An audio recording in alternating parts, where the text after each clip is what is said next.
guys, and welcome back to Dylan Still Hobbies, and in today's video we are going to be talking about Scream.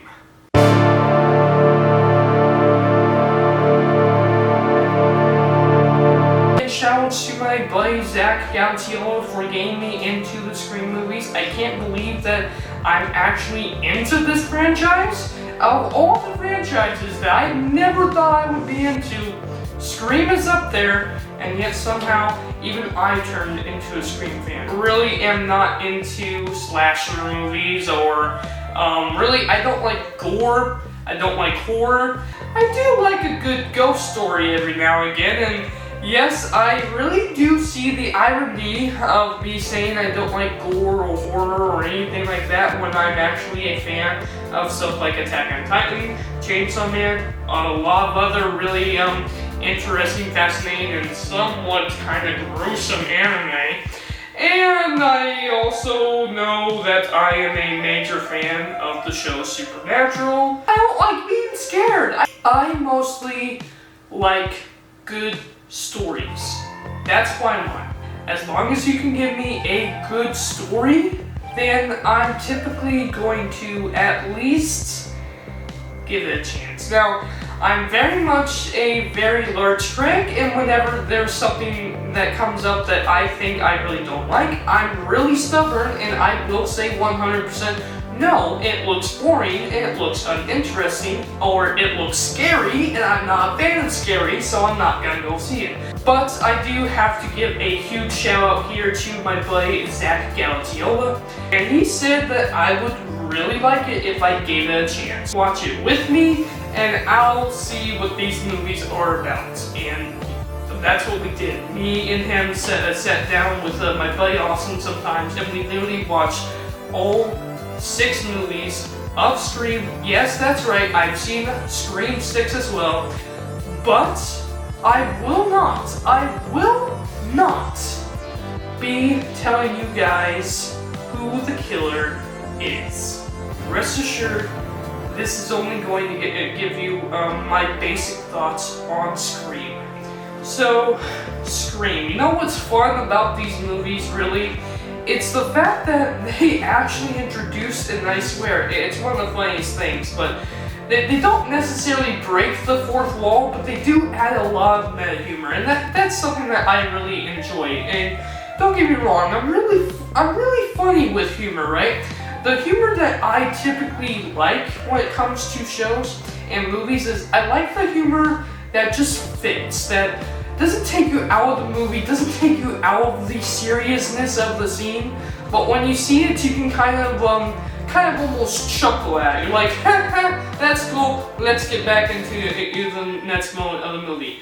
Something that Scream does really, really well, and I mean all 6 movies, gives you some really great meta humor. They literally sit there and they literally just make fun of the fact that it's a scary Halloween, killers coming after you type of movie. It's so fun, and each one of them, they get better and better and better. I mean, like some of the best jokes were honestly about like this character called Randy, who literally breaks down the rules of how you survive a movie. He's like sitting there watching a scary movie. He's like, turn around, no, turn around, no, turn around.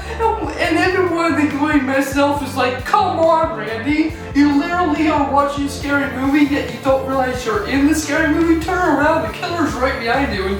And the killer was, of course, right behind him. He was my favorite character when it comes to the movies. He was absolutely fantastic. I really enjoyed the meta humor that was in Scream, and it's in every single movie. Like they keep making jokes about, you know, now we're in the sequel.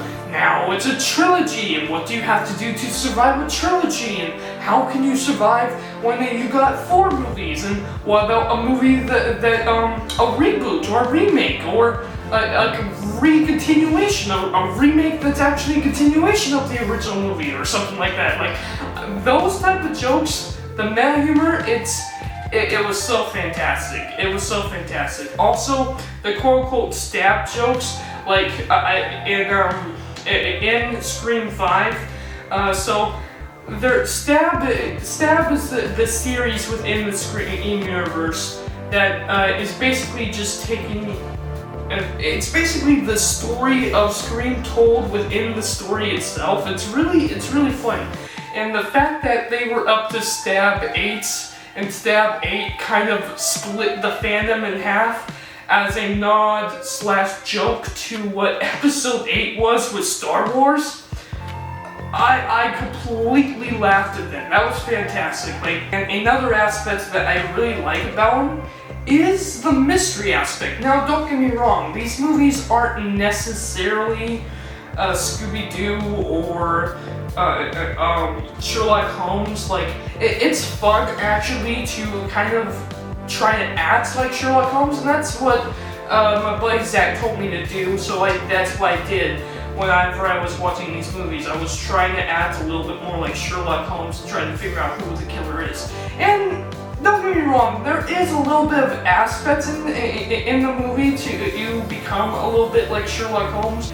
It's not necessarily the characters that do that in the movie, it's you yourself. So it's always kind of fun to try to figure out who the killer is before the actual reveal. It has a mystery aspect to it that honestly just makes it a lot of fun, and it's very entertaining. And I actually found that was actually one of my favorite parts of it, was just trying to figure out who the killer was before the killer was revealed.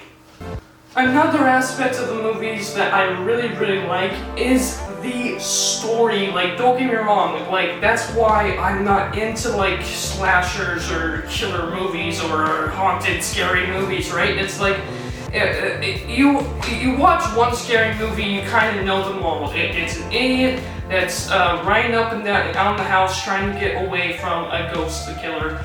What is the actual story? Like, can't we get a little understanding of what the ghost or killer is trying to do? Why they're trying to do this? No? Alright, it's honestly just a random ghost trying to kill you for no reason. Ugh. I don't like stories like that. There's usually no story to these scary movies. It's just a bunch of random idiots that literally are idiots. They're too dumb to get out of the scary movie. And something that I really like that they do in Scream is not only do they poke fun of that, but they also do try to get out of the house. They do try to escape. They do try to run out. And it just so happens that a lot of times, the bad guy, or bad guys, always seems to be one step ahead of me. I enjoyed that aspect of the movie quite a lot. The fact that the villain just seemed to be ahead of them, one step ahead of them all the time, and the fact that the villains of Scream, every single one of them actually has a very interesting, very understandable motive.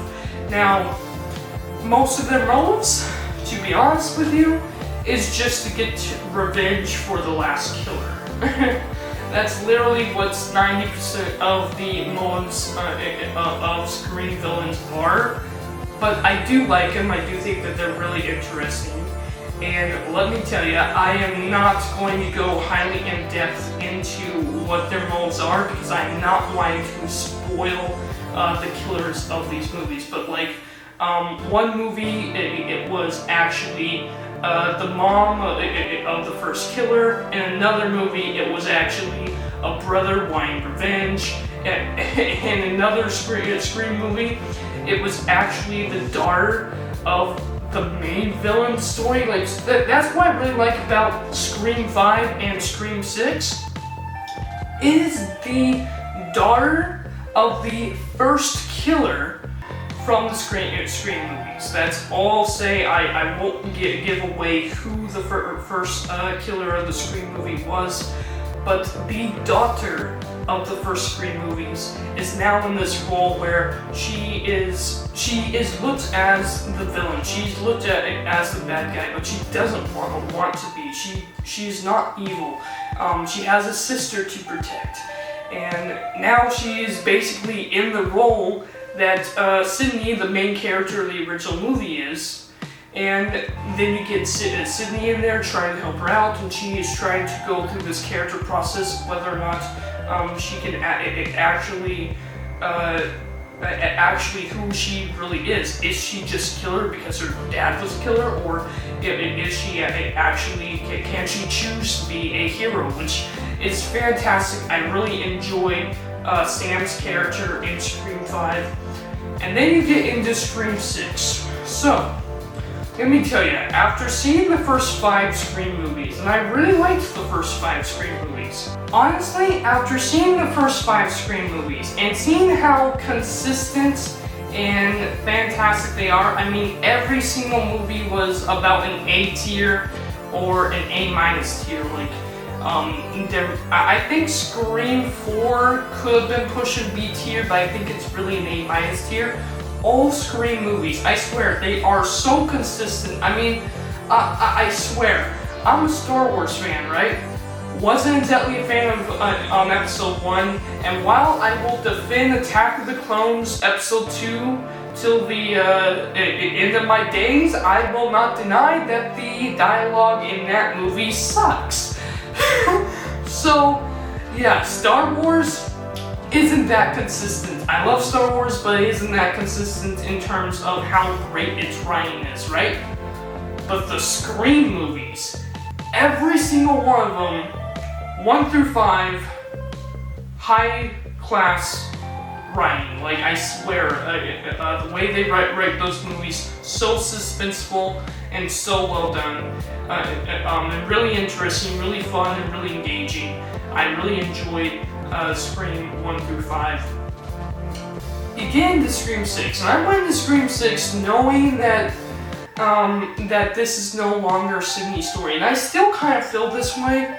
I feel like with Star Wars, how they got into 7, 8, and 9, I wish that instead of 7, 8, and 9, they called it like Star Wars and the Adventures of Rey or something like that, or Star Wars The Force Awakens. Don't call it 7, 8, and 9, because 7, 8, and 9 says that you are continuing the main character story, and I'm sorry, but they did not continue the main character story, which is Luke Skywalker or Darth Vader.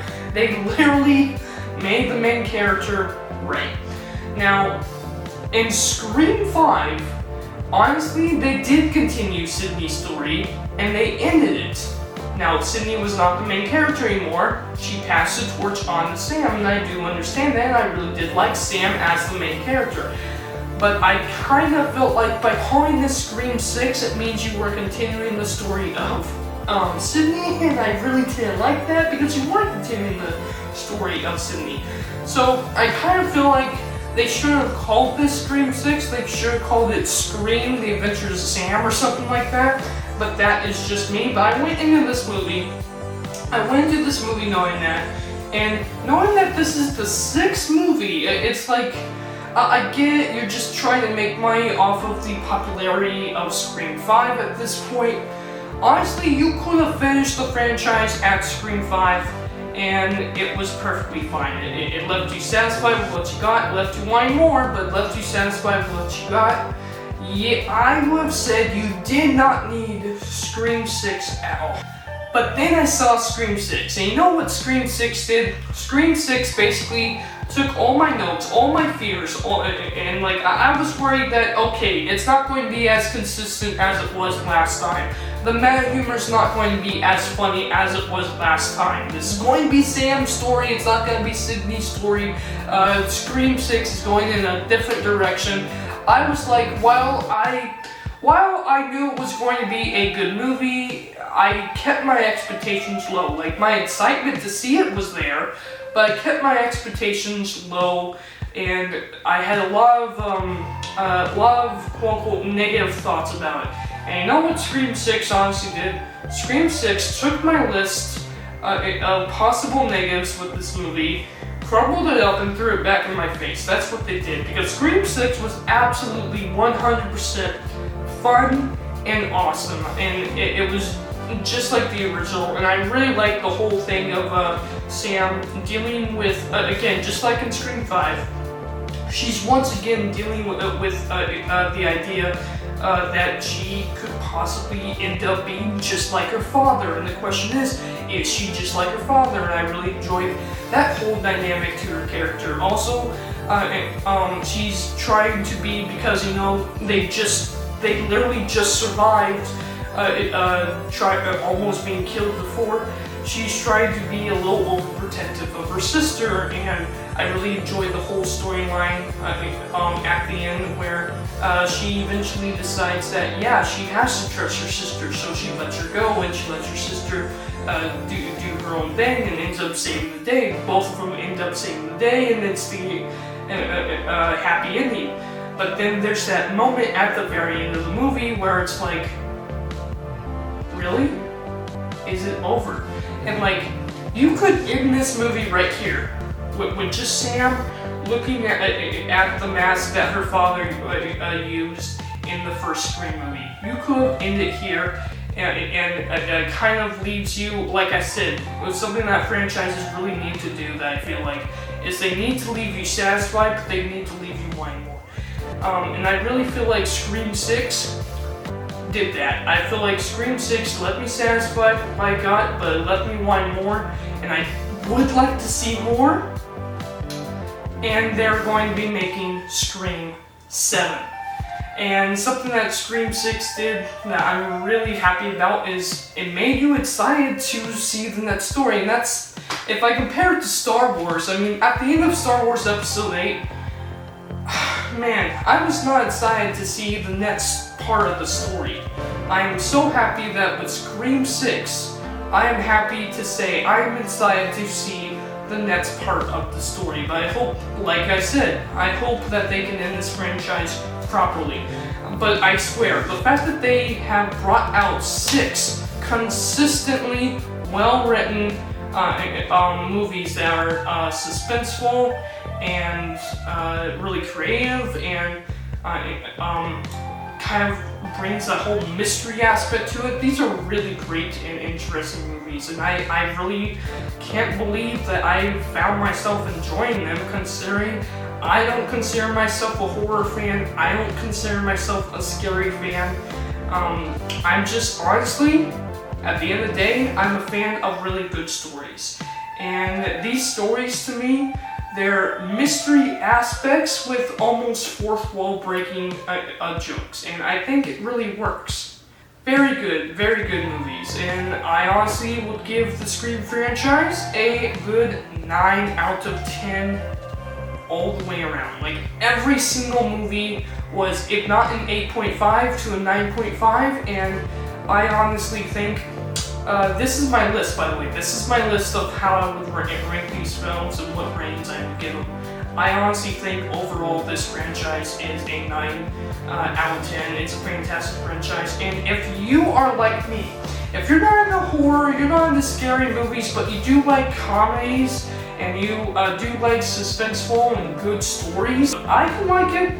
I bet you should really give it a chance to. I am out. Thank you guys for watching, and bye.